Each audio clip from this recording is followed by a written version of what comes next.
संभावित है। जी हां, मध्य प्रदेश के मुख्यमंत्री डॉक्टर मोहन यादव आगामी 4 मई को रीवा जिले के जवा तहसील के ग्राम दिव्य गवा का दौरा कर सकते हैं।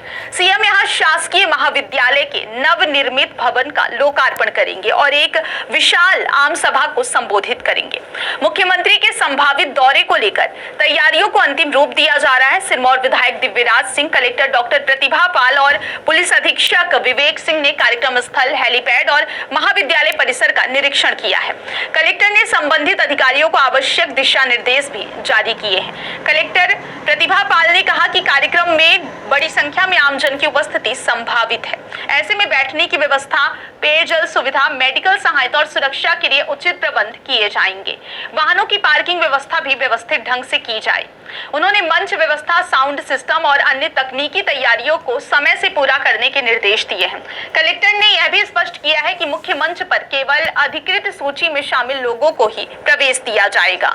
निरीक्षण के दौरान जिला पंचायत के मुख्य कार्यपालन अधिकारी मेहताब सिंह गुर्जर, अपर कलेक्टर सपना त्रिपाठी, अतिरिक्त पुलिस अधीक्षक विवेक लाल, एसडीओपी उदित मिश्रा, एसडीएम पीयूष भट्ट सहित कई प्रशासनिक और पुलिस अधिकारी भी मौके पर मौजूद रहे। मुख्यमंत्री का यह दौरा रीवा जिले के शैक्षणिक विकास और आधारभूत सुविधाओं की दिशा में एक अहम कदम माना जा रहा है। रीवा में 4 मई यानी कल रविवार को मध्य प्रदेश के सबसे हाईटेक न्यायालय के रूप में बनकर तैयार हुए भवन का भव्य लोकार्पण होने जा रहा है। इस लोकार्पण समारोह में मध्य प्रदेश के मुख्यमंत्री doctor Mohan Yadav, deputy CM Rajendra Shukla सहित सुप्रीम कोर्ट और हाई कोर्ट के जस्टिस शामिल होंगे। हालांकि इस भव्य लोकार्पण समारोह की तैयारी स्थानीय जिला प्रशासन और पुलिस विभाग की ओर से लगभग पूरी की जा चुकी है।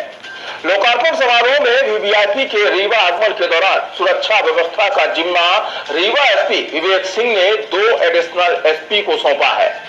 एसपी ने बताया कि नए कोर्ट भवन का लोकार्पण करने सहित विभिन्न कार्यक्रमों में शामिल होने के लिए मुख्यमंत्री का आगमन हो रहा है, जिनकी सुरक्षा के लिए 600 पुलिस जवानों की तैनाती की गई है।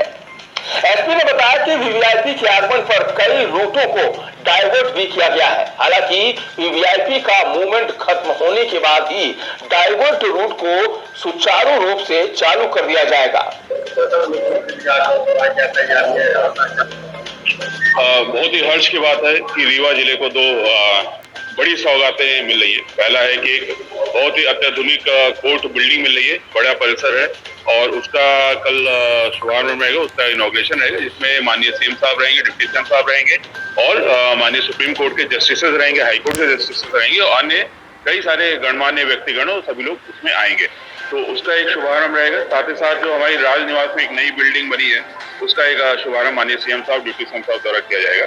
तो इसको देखते हुए हम पूरा सुरक्षा व्यवस्था का एक पूरा खाका उसका तैयार किया गया, जिसमें हमने कई सारे अधिकारी इसमें लगाए गए, गजेटेड ऑफिसर्स लगाए गए हैं और कई सारे अपने पुलिस बल को इसमें लगाया है।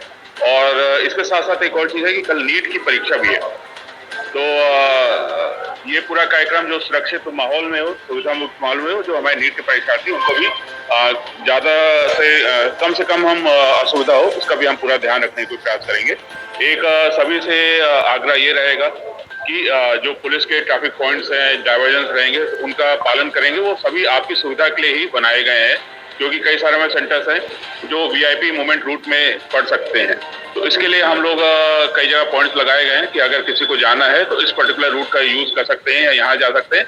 और अगर कहीं रुकना भी पड़ गया तो ज़्यादा हम कोशिश यही करेंगे कि बहुत कम देर तक वहाँ पे ट्रैफिक को रोका जाए और जैसे ही कोई वीआईपी पास हो जाए तो हम तत्काल उस ट्रैफिक को तुरंत स्टार्ट कर देंगे। सभी परीक्षार्थियों से और उनके परिजनों से निवेदन ये रहेगा कि थोड़ा सा समय से पहले निकल जाए, ताकि कहीं पे अगर उनको 5-10 मिनट रुकना पड़े तभी वो समय से वहाँ पहुँच जाए।